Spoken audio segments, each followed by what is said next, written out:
여러 가지 지표가 있지만 진짜 부동산 가격 상승과 하락에 영향을 미치는 요인들 제가 5개를 탁 뽑아놨어요.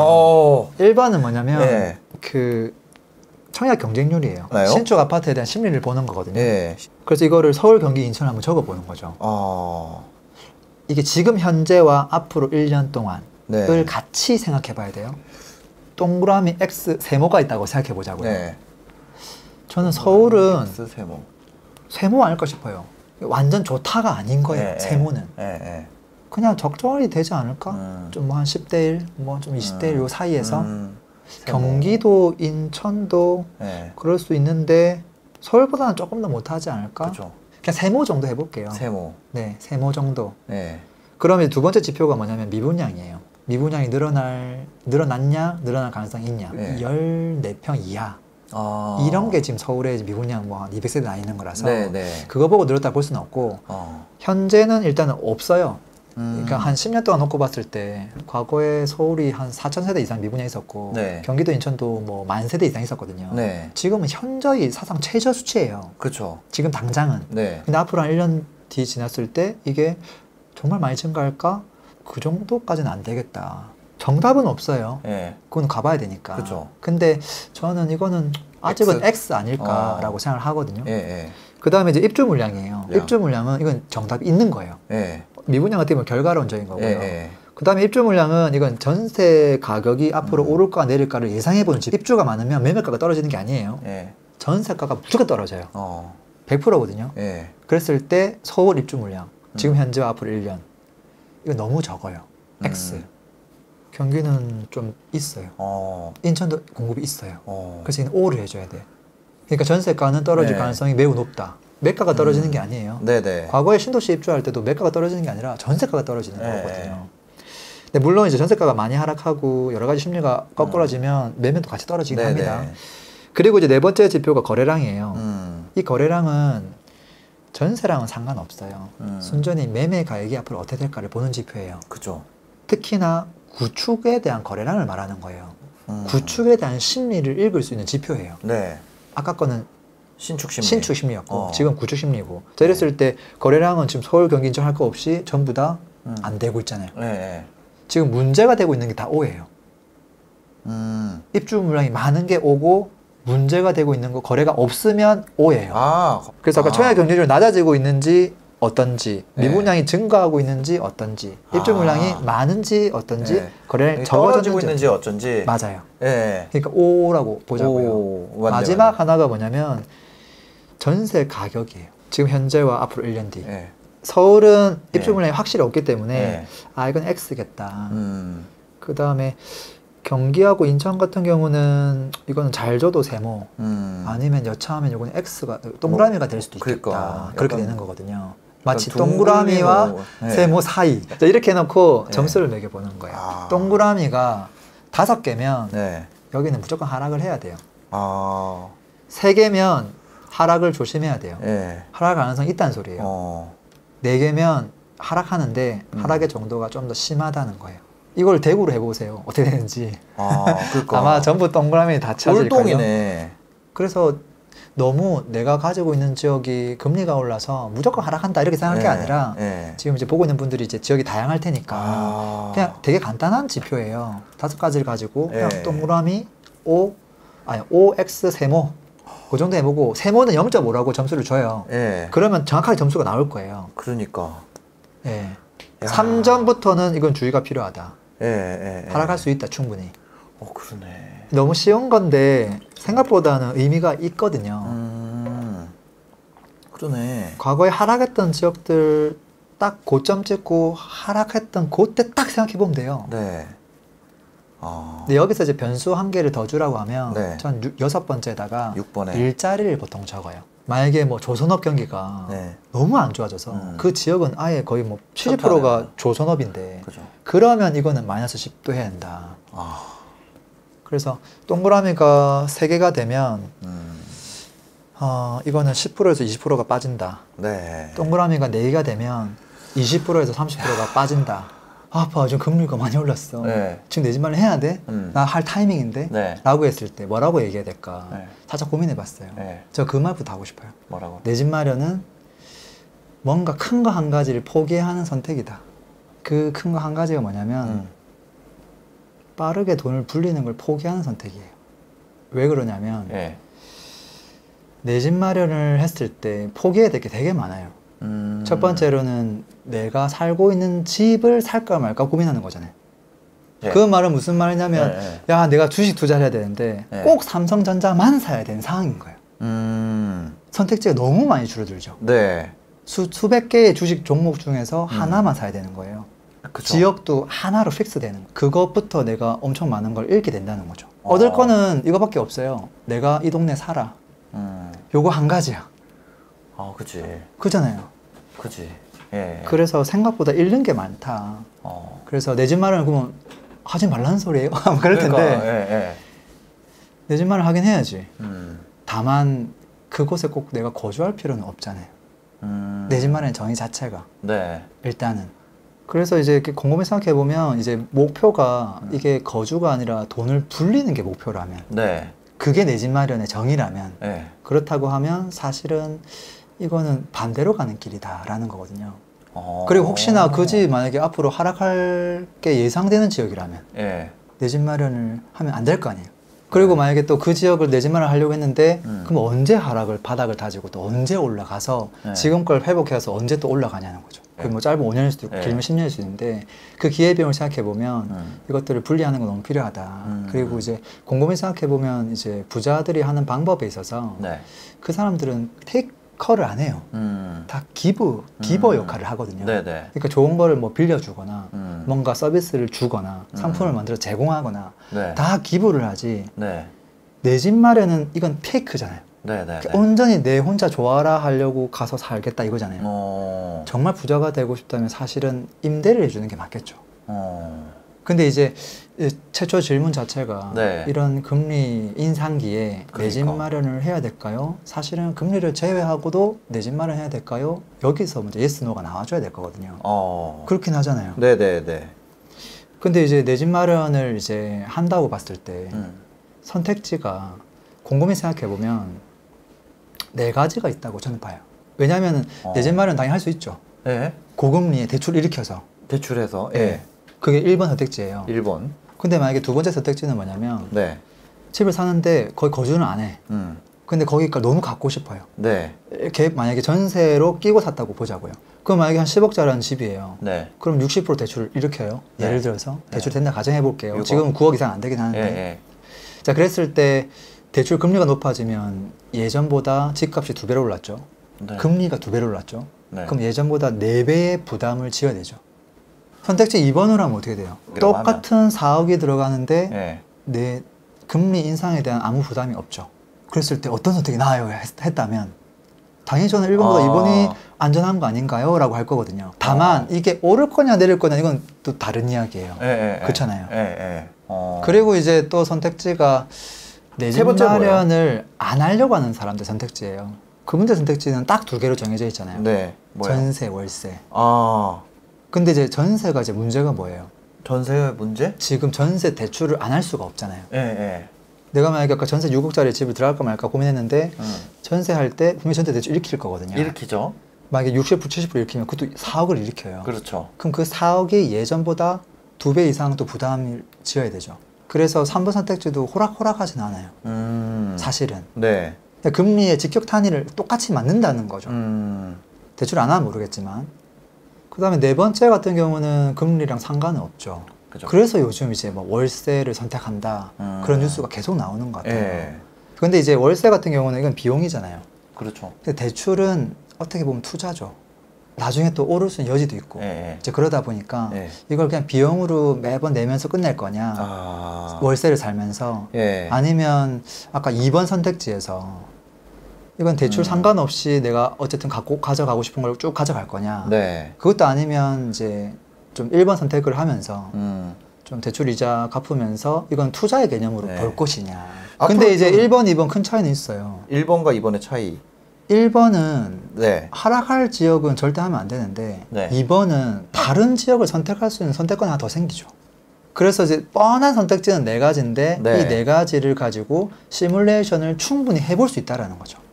매매가, 전세가, 월세, 그때 부담해야 될 이자 정확하게 다 손을 써보고 네. 내가 얻게 되는 건 뭐고 잃게 되는 건 뭔지를 객관적으로 이거를 그냥 막연하게 금리가 오르는데 어떡하지? 라고 생각하는 거 하고 네네. 이 4가지 별거 아닌 4가지를 손으로 다 써보는 거는 느낌이 다를 거예요. 그렇죠. 근데 이제 확실한 건 이거죠. 내가 진짜 거주하고 있는 이 동네가 네. 하락할 것 같다. 네. 그러면 사실은 1, 2번을 하면 안 되긴 하죠. 하면 안 되죠. 그건 확실한 거예요. 근데 이제 어려운 게 뭐냐면 네. 그 전망이 어렵잖아요. 뭐 조금 하락했다가 네. 나중에 또 올라갈 수도 있고 좀 길게 놓고 그죠, 봤을 그죠. 때 우리가 실거주니까 네. 그게 이제 너무 어렵긴 하죠. 근데 이제 너무 확실하게 본인이 생각했을 때 야 이건 안 될 것 같은데 라고 네. 하면 무리해서 할 필요는 없겠죠. 보통 이제 본인이 상승한다고 생각해도 그때부터 하락하는 경우도 많잖아요. 그죠, 그죠, 그죠. 네. 초보자일수록 그걸 예상하기 너무 어려우니까. 네. 그래서 본인이 불안한데 그걸 억지로 한다? 그건 당연히 아닌 것 같고요. 네. 근데 이제 선택할 거가 뭐냐면 저는 이제 이거를 걱정하는 분이 어떤 분이라고 생각하냐면 이제 하나 해볼까 하는 분들보다 네. 이미 하나 갖고 있는 사람 어. 이분들이 걱정을 많이 하고 있을 거예요. 연끌을 했거나 네. 연끌까지 안 했다 하더라도 이미 내가 좀 우연찮게 그거는 샀는데 갖고 있어. 막 올랐어. 네. 이제 그분들이 이제 걱정할 거거든요. 네네. 근데 이제 그분들한테 할 수 있는 이야기는 이런 거죠. 아마 그분들이 이 고민하고 있을 거예요. 야 이거 생활 좀 해보니까 내릴 것 같아. 그러면 이분들의 선택지가 딱 2개밖에 없어요. 이거 빨리 정리한다. 전세 월세로 간다. 네. 아니면 그래도 내 집이니까 한번 기다리고 버텨보자. 이거밖에 없어요. 근데 이제 그에 따른 이후에 어떤 일이 벌어지는가는 사실은 거의 눈에 보이듯이 정해져 있어요. 결론부터 이야기하라고 한다면 내가 가지고 있는 이 돈이 얼만큼 급한 돈이냐 그렇지 않는 돈이냐에 따라 네. 급하지 않은 돈이면 저는 버티기가 낫다고 보고요. 네. 뭔가 급하거나 뭔가 갖고는 있는데 그에 따라서 내가 뭔가 엄청 많이 끌어당겨서 뭔가 했다거나 그 자체가 부담이라면 네. 정리하는 것도 일리가 있다 생각합니다. 특히나 그 집이 만약에 실거주가 아니라 투자로 하나 사놨어. 네네. 그럴 수도 있잖아요. 그렇죠. 근데 이 집이 내리기만 하면 다행인데 전세가 같이 빠질 수도 있잖아요. 그렇죠. 그랬을 때 이 사람은 그냥 아무 생각 없이 버티면 안 되는 거예요. 그러니까 그 여유가 없는 분들은 무조건 정리를 하는 게 맞는 거죠. 처음에 투자를 하는 분들은 내 돈이 적게 들어갔을 거예요. 네. 레버리지가 더 크니까. 그만큼 빠지는 거에 대한 리스크도 같이 있는 거예요. 근데 내 집에 거주하는 분들은 전세가가 내려갈 일이 없잖아요. 집값 빠지는 것만 있잖아요. 그거를 내가 부담할 수 있느냐. 그 다음에 전세 대출 끼고 이제 갭 투자를 하는 사람들은 네. 내가 전세를 내어줄 수 있느냐. 여기에 따라 선택이 달린다는 거죠. 그렇다고 마냥 실수만은 없지 않을까. 곰곰이 생각해보면 네. 좋은 시기가 그럼 만약에 왔을 때 네. 이걸 바로 캐치할 수 있느냐. 쉬다가. 네. 그 자기만의 확신이 있어야 돼요. 예. 이건 진짜 저평가 구간이라는 확신이 있어야 되는데 예. 그거를 하려면 필연적으로 많은 시간이 들어가야 돼요. 어떤 의미냐면 네. 지금 하락하고 있는 지역 중에서 지금 전국에서 가장 어려운 지역이 대구거든요. 네. 이건 뭐 다 아는 그렇죠, 지역이란 그렇죠, 말이죠. 그렇죠. 자, 그랬을 때 근데 네. 엄밀하게 이제 얘기하면 달서구는 지역이 아파트가 많아요. 그래서 달서구 전체에서 80%가 다 2등이 되는 입지예요. 근데 북구는 이렇게 생겨서 이 아래 동네만 2등이 될 수 있는 입지예요. 네네네. 20%만. 똑같은 2등인데 하나는 80%, 하나는 20%만 2등이 될 수 있는 입지예요. 자, 그랬을 때 1등과 2등의 차이는 얼마나 날까요? 예를 들어서 수성구가 평당 지금 5천만 원 해요. 그럼 달서구는 평당 얼마 정도 하는 게 이 적정이 55%예요. 10년 동안의 이 평균을 쭉 내보면 수성구가 100이면 2등 달서구는 55, 반 조금 넘는 수준. 그러니까 그 평당 5천이면 2,500에서 2,700. 근데 이게 과연 상식적인 수치는 아니죠. 왜 우리가 이제 강남구 있으면 옆에 송파구가 50% 이거 이상하잖아요. 보통은 뭐 90, 80, 70 이렇게 가야 될 것 같은데 대부분의 구가 다 그래요. 근데 일부 구는 그렇지 않는 구도 있다는 거죠. 그런 곳이. 그랬을 때 지금 예를 들어서 뭐 달서구가 20% 빠졌어요. 그리고 좀 입지가 안 좋은 남구도 뭐 한 몇 프로 빠졌어요. 네. 제가 그랬을 때 누가 저평가된 거냐. 그걸 어떻게 판단할 거냐. 네. 일반인들은 몰라요. 심지어 수성구는 알지만 누가 2등인지도 모르고요. 네. 심지어 그 2등이 몇 프로가 적정한지도 몰라요. 이걸 모르는 상황에서 만약에 지금 한 20% 빠졌다가 20% 올라왔어요. 그럼 그거 사야 될까 말아야 될까? 아, 이제 바닥 지나고 올라갔네? 사야 되나? 모른다는 거죠. 그 결정은 어디서 나타나는 거냐면 결국은 이 녀석의 가격이 아니라 적정 그 가치를 판단할 수 있을 때 얘는 확실히 저평가다. 그 얘기를 할 수 있는 거거든요. 근데 지금 이제 달서구가 원래 55가 적정인데 어디까지 올라왔냐면 45 밑으로 내려왔어요. 그러면 이제 저는 한 10% 내려왔네? 이렇게 생각을 해주는 거거든요. 그러니까 이거를 판단하려면 시세 조사를 되게 많이 해야 된다는 거예요. 근데 내가 관심 지역이 대구가 아니야. 그럼 어떻게 되는 거예요? 관심 있는 지역을 또 그렇게 또 분석을 해야 된다는 거죠. 그리고 내가 만약에 대구에 관심 있는데 대구를 딱 째려봤는데 그게 그렇게 내려갔다 하더라도 불안할 거예요. 그쵸. 이게 정말 저렴한 건 맞을까? 당연히 또 옆에 있는 해운대구 비교하고 또 울산 비교하고 멀리는 서울 비교하고 갈 텐데 이거를 한 번도 해본 적이 없을 거거든요. 근데 그 지역을 다 분석하고 나면 당연히 저평가 지역을 찾는 거 너무나 쉽고 그 타이밍을 잡는 것도 너무나 쉽고 하락 걱정을 덜 하게 되겠죠. 그리고 그런 시기가 왔을 때 바로 매입 가능하겠죠. 예전에 이제 대전 같은 경우는 시세가 정말 저평가 상태로 오랫동안 유지했어요. 근데 그것만큼 기회가 열리는 거죠. 그죠. 다른 지역은 계속 올라가니까. 아쉽긴 하지만 불안하진 않을 거예요. 근데 보통은 안 올라서 불안해하는 분들이 많잖아요. 사실은 맞아. 그 반대가 맞긴 하거든요. 그만큼 저평가되어 가고 있다. 내가 갖고 있는 지역은 보합이지만 그죠. 또는 하락하지만 다른 지역들이 올라가고 있다면 상대적으로 내가 가지고 있는 녀석은 너무나 저평가되고 있고 그런 차이는 있는 거죠. 근데 그렇게 해서 샀다 하더라도 예상대로 한 2년 지나면 올라 있을 거예요. 오르고 나면 다시 고점 찍고 조정받는 시기가 무조건 올 거예요. 근데 그거를 절대 피해갈 수가 없어요. 중요한 건. 근데 자꾸 그걸 피해가려고 하거든요. 어떻게 피해갈 수 있을까? 내가 정말 괜찮고 똘똘해서 얘는 그래 사도 내가 나중에 진짜 팔 생각도 없고 후회 없을 것 같아. 샀지만 예상대로 저점에 샀지만 올라가고 나면 고점의 순간 무조건 와요. 가장 큰 리스크는 다른 게 아니라 금액이 고평가됐을 때 금액이 너무 많이 상승했을 때 그 자체가 리스크거든요. 다만 이제 그걸 다 피해갈 수는 없다. 근데 이제 초보자분들은 그걸 완벽하게 피해가려고 하죠. 그럼 내 집 마련 아무도 못하는 거죠. 지금은 쉬어야 되는 거 아닌가? 사실은 지금 워렌 버핏 쉬고 있을까요? 버핏 같은 경우는 오랫동안 했으니까 하락을 많이 맞이했을 텐데 그렇죠. 뭔가 준비를 하지 않겠나 하는 거죠. 그래서 그 준비라고 하는 게 아까 제가 대구 예시도 들었지만 대구만 해가지고 되는 건 아니죠. 지금 대구 수성구 가격이 서울 아파트 각 구별로 비교를 해보면 금천구도 있고 뭐 동대문구, 뭐 강남구 이렇게 있을 텐데 수성구의 가격이 아무리 비싸도 강남구를 따라잡을 수 없을 거 아니에요. 그렇죠. 한 번도 따라잡은 적 없어요. 근데 이제 어디까지 따라잡았냐 이런 질문을 해볼 수 있잖아요. 근데 지금 보면 한 동대문구 죄송합니다. 과거에 정말 시세가 높았을 때는 동작구랑 비슷했고요. 좀 정말 낮았을 때는 금천구보다 낮아진 적도 있어요.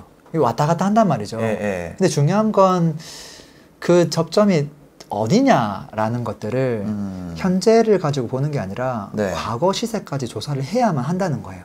이제 그런 것들을 조사하는 데 시간이 얼마나 걸릴까? 전 최소 1, 2년 걸린다고 보거든요. 그거를 지금 안 해두면 도대체 언제 할까? 나중에 딱 올라가는 시점에 그걸 하고 있을 수 있을까? 자기가 확신을 갖고 이걸 해야 될 텐데. 근데 이제 그거 뭐 엄청 할 게 많다고 생각하시는 것 같아요. 그죠. 근데 저는 딱 한 가지만 이야기하거든요. 그냥 시세를 머릿속에 다 넣어두면 일단 50%는 끝난다. 아까 대구 2등 누군지 아세요? 평락가 얼마인지 아세요? 걔가 서울이랑 누구랑 얼마 비슷한지 아세요? 해운대구 대비 얼마인지 아세요? 그걸 다 알고 있다면 그 관계도를 10년치를 다 알고 있다면 지금 어디에 저평가해요? 나올 수 있다니까요. 시세만 알아도. 근데 사람들이 또 안 하는 게 뭐냐면 클릭 한 번으로 조사할 수 있는 시세만 조사해요. 네이버 부동산에서 클릭해서 금방금방 알 수 있는 시세 조사만 해요. 근데 그것만 해가지고는 터닝 포인트를 알 수가 없어요. 무슨 말이냐면 항상 변화가 있으면 눈에 네. 보이지 않는 시세가 먼저 움직이거든요. 대표적인 게 이런 거죠. 뭐 재개발에 있는 프리미엄. 재개발 갔는데 뭐 네. 10평짜리도 있고 30평 단독주택도 있고 빌라도 있고 여러 가지가 있잖아요. 네. 매매가 다 다르죠. 네. 시세가 얼마형 답을 못해요. 중요한 건 그는 빵이라고 보고 네. 프리미엄이 얼마예요. 근데 그게 그게 프리미엄. 6개월 전, 3개월 전, 1년 전 어떻게 변화하고 있죠? 그거를 깨고 있으면 되는 거거든요. 왜냐하면 신축 전에 이제 분양권 네. 프리미엄, 그다음에 재개발까지 깨고 있으면 네. 흐름이 이제 뭔가 변화 상황이 그런 애들이 먼저 온다는 거거든요. 미분양이 갑자기 마피 5천이 3천, 2천, 0으로 변화되는 순간이 있어요. 근데 그거를 변화되는 상황을 몰라요, 일반인은. 그냥 아 여기 미분양이구나. 네. 이것까지만 알죠. 그죠. 그러니까 변화를 미세한 걸 캐치 못하는 거예요. 근데 이게 만약에 마피 5천이었는데 3천, 2천, 지금 풀피 2천이라고? 이러면 어떻게 되는 거예요? 바뀌고 있다는 소리죠. 이거 뭔가 변화가 확실하다. 무슨 일이 있지? 한 번 더 들여볼 수 있죠. 그걸 하고 나서 이제 시간이 많으면 왜 이렇게 시세가 어디는 오르고 어디 내리는 거지? 그 요인들에 대해서 공부해 볼 수 있겠죠. 하락장에서 이제 분위기는 무조건 전세가가 올라가죠. 바닥을 다지고 올라갈 때는. 그래서 제가 그런 얘기는 해요. 전망을 하는 건 어렵지만 또 시세 조사하는 게 힘들잖아요. 1, 2년 동안 해야 될 것 같잖아요. 그걸 못하겠다. 그러면 좀 더 쉬운 방법을 알려주긴 해요. 그게 뭐냐면 매매 가격과 전세 가격의 패턴을 보는 거예요. 왜냐하면 딱 케이스가 몇 개 없어요.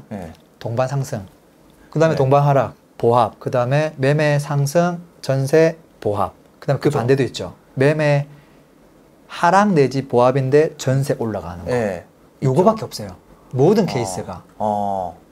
이 사항을 보고 어떤 사항이 연출됐을 때 사는 게 좋냐 보는 거죠.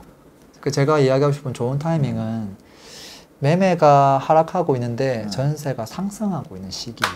과거 이제 2009년도 수도권 같은 경우에 09년에서 13년도를 보면 매매 분명히 하락했죠. 그죠. 전세는 상승을 했어요. 꾸준하게. 근데 중요한 건 뭐냐면 그러면 그런 상황이 펼쳐지면 무조건 사야 돼요? 그건 아니죠. 왜? 2010년도에 사면 어떻게 되는 거예요? 계속 기다리고 계속 하락이잖아요. 11년도도 안 되고 12년도도 안 돼요. 그럼 언제까지 기다려요? 매매가가 하락을 하다가 보합으로 들어서면. 근데 그 상황 속에서도 전세가 계속 오르고 있다. 그게 좋은 상황이죠. 근데 실제 곰곰이 생각해보면 과거에 급등하기 이전 시점에 다 그런 상황이었어요. 대전 상승하기 이전에도 그런 상황이었고요. 뭐 부산도 그렇고 뭐 지방장도 그렇고 수도권도 그렇고 항상 그 급등하기 이전에 이런 모습은 나올 수밖에 없어요. 왜? 그 전에 꼬라박는 시기가 무조건 있거든요. 아니면? 아파트를 대체할 수 있는 주거형 종목까지는 가능해요. 근데 이제 이게 비주거형 가면 그건 완전 별개의 이야기고요. 이거는 월세가 올라가야 오르는 거라서 별개의 이야기고, 또 오피스텔도 사용자가 1인이 사용하는 오피스텔은 이거는 별개의 이야기예요. 그들끼리 경쟁을 해야 되는 거기 때문에 그냥 조그만 오피 많이 지으면 거기는 바로 폭망해요. 근데 아파트는 이게 마구마구 지을 수가 없고 또 마구마구 지으면 하락기를 경험하게 되고 그리고 나서 지금 이제 어려움을 견디고 올라가는 시기잖아요. 그러니까 절대적으로 아파트에 국한된 이야기고 이게 되면 시간이 지나면 보통 빌라로도 흘러는 가죠. 완전 달라요. 그래서 저는 거의 축구랑 농구만큼 다르다 보거든요. 같은 게 아니에요.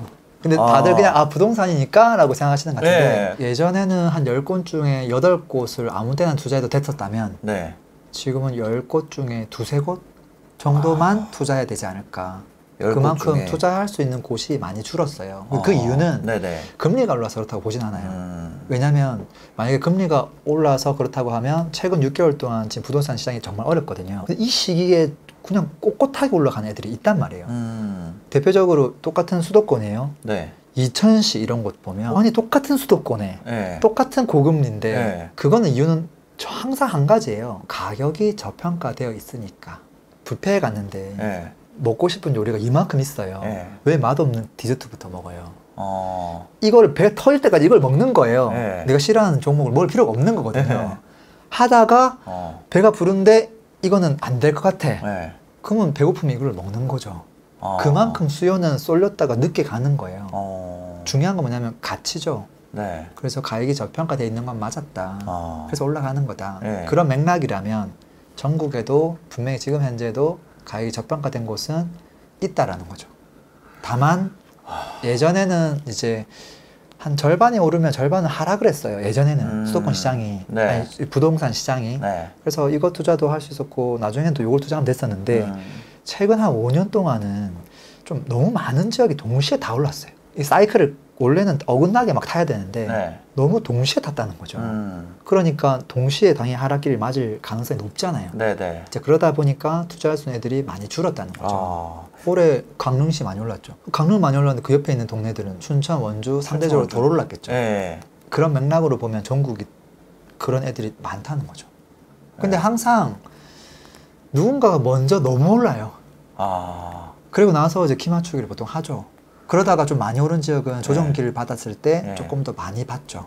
근데 왜 그럴까 보면 강릉은 이제 그 바로 직전부터 시작해서 공급이 좀 많이 없었고 춘천이나 원주는 지금 가장 좋은 입지에 공급이 충분하게 있는 상태였어요. 특히 최근 1년 동안. 네네네. 그러면 사람들이 불만족을 안 느껴요. 좋은 입지에 공급을 해주면. 그죠. 근데 이제 앞으로 그것들이 공급 끝나고 나면 또 상황은 또 달라질 수 있죠. 다들 뭐 무슨 호재가 있어서 올랐다고 생각하지만 실질적으로는 가격이 저렴해서 오른 경우가 거의 99%예요. 실제. 가격만 깨고 있으면 대부분 다 모든 게 정리가 돼요. 근데 이제 그거를 저평가되었다는 거를 확실하게 얘기하는 게 매우 어려운 일이에요. 그렇기 때문에 지금 초보자가 투자하기에는 굉장히 어려운 시기고 그냥 어설프게 아무거나 뭐 사면 되겠지 이렇게 생각해서 사면 절대 안 되는 시기고 지금 어떻게 보면 약간 뭐 진짜 투자 잘하는 사람들을 위한 그런 상황 아닌가? 그런 생각도 들어요. 초보는 보통 타이밍만 잡죠. 그리고 이제 항상 바닥을 잡으려고 하죠. 항상 잡을 수 있다고 믿죠. 타이밍을 본다는 말은 무슨 말이냐면 지역을 정해놨다는 소리예요. 사실은. 서울에 있는 거 요거 언제 바닥 될까? 언제 고점일까? 이제 그것만 생각하는 거거든요. 그죠. 근데 고수들은 타이밍을 저울질하지 않아요. 비교만 해요. 여기는 비싼데 어디가 싸지? 여기 너무 싸네. 지역을 비교하죠. 그 다음에 이 녀석의 현재 가치는 이러한데 이게 뭔가 교통 호재가 있다거나 미래 가치가 너무 좋아질 수 있는 여지가 있는 것들. 이거는 현재 가치랑 미래 가치를 비교하는 거거든요. 아까 처음에는 지역을 여러 개를 비교했고 그 다음에 한 지역을 또 들어가면 이 지역 내에서 이미 지금 신축 아파트가 있고 신축이 될 아파트가 있을 텐데 이걸 비교해보면 안전마진이 무조건 있잖아요. 그건 당연히 있어야 되는 거거든요. 근데 이 안전마진이 큰 게 어디에 있느냐, 가장 큰 건 어디에 있느냐. 똑같은 재개발인데 얘는 안전마진 3억인데 얘는 7억이야. 근데 거의 다 왔어. 이미 지금 분양 직전이야. 이제 그런 친구를 줄을 세운다는 거죠. 이제 그런 것들을 이제 찾아서 본인이 생각하는 기준 안에 들어왔을 때 이건 괜찮다라고 생각하는 거지 타이밍을 찾고 있지 않다라는 거거든요. 그게 완전 다른 게임이에요. 내가 만약에 어디 뭐 하남 미사지구에 있는 공장을 사야 되겠다. 그러면 이게 만약 경매에 나왔다. 이게 10% 이게 내려서 지금 나왔는데 이걸 살까 말까, 이걸 내가 넣을까 말까 판단을 못 할걸요. 이게 가격이 저렴한지 안 저렴한지 모르니까. 근데 만약 그 동네 내가 공장을 한 10년 동안 조사 다 했어. 빠삭해 완전. 딱 얘기하면 필지만 얘기하면 다 알아. 그러면 조금 싸게 나왔을 때 왜 이렇게 싸? 하면서 살 거 아니에요. 아파트는 아파트끼리만 비교하고 또 빌딩은 빌딩끼리만 비교하는 분들도 있어요. 저는 종목을 각각 비교를 해주거든요. 예를 들면 내가 한남동에 딱 갔어요. 뭐 청담동을 이제 갔어요. 갔는데 5년차 아파트가 평당 1억이네. 옆에 아파트 봤는데 뭐 좀 연식이 된 것들은 좀 저렴하겠죠. 그 바로 딱 마주보고 있는 건물을 딱 봤는데 2억에서 2억 5천 하네. 그러면 건물 가격은 딱 적정하네. 저 이렇게 보거든요. 그리고 옆에 있는 오피가 하나 있네. 이 오피는 평당가가 왜 6천밖에 안 하지? 보니까 이게 방이 3개 넘게 있어서 충분히 결혼하고도 쓸 수 있는 곳인데 아파트 가격 대비 너무 저렴하네. 이러면 또 얘가 저평가됐다고 판단을 하거든요. 그러니까 이거를 한 종목 가지고만 지역을 가지고만 비교하는 게임은 아니에요. 이걸 내가 종목 베이스까지 늘려두면 이게 왜 저평가인지에 대해서 더 확실하게 느낄 수 있어요. 오피하고 아파트를 딱 비교해 보면 돼요. 오피스텔은 거의 전용률이 50%밖에 안 되고요. 네. 아파트는 한 70%, 75%까지 돼요. 네. 그러니까 똑같은 내가 24평짜리 건물 하나 들고 있다고 봤을 때 실질적으로 내가 작게 들고 있는 거예요. 네. 그러니까 똑같은 가격이면 이건 오피가 말도 안 되게 비싸다는 소리예요. 그죠. 싸야 되는 게 맞아요. 네. 그거를 감안해서 평당가를 만들어주면 비교해 볼 수 있죠. 네. 거기서 현저하게 저렴한 거를 찾으면 되는 거고. 근데 그거를 이제 건물도 마찬가지로 똑같이 할 수 있어요. 건물도. 이 동네 아파트 평당가를 알면 이 건물의 평당가가 얼마가 돼야 되는지 가늠해 볼 수 있어요. 그래서 제가 지금 이때까지 실컷 설명한 게 시세 하나밖에 얘기한 게 없어요. 시세 하나만 빠삭하게 공부하면 충분히 하락에 대비할 수 있고 나중에 좋은 시기가 왔을 때 내가 과감하게 이걸 선택할 수 있다라는 거죠. 그래서 아까 초보자랑 하수의 차이가 극명한 게 타이밍을 보지 않는다는 거예요. 되게 가벼운 돈으로 투자하거나 조금 대출을 많이 일으켰거나 또 규모를 크게 진행한 사람들 그런 물건에서 좋은 기회가 있겠구나. 그럼 그런 물건들만 이렇게 추려서 보는 거예요. 그게 대표적으로 뭐 빌딩이나 뭐 이런 것들이죠. 그런 것들 중에서 금리가 이렇게 올랐을 때 큰 부담스럽겠는데 내놓을 수 있겠네 싸게. 그런 친구들을 이제 보고 제 기준에 딱 들어오면 그 친구는 매입할 수 있는 거죠. 이때 아니면 이게 과연 물건이 나올까? 과연 이런 물건이? 이거는 대대로 물려줄 것 같은데 그런 물건들이 이런 식에 나온다는 거거든요. 아니면 그 물건은 안 나와요. 아예 원래.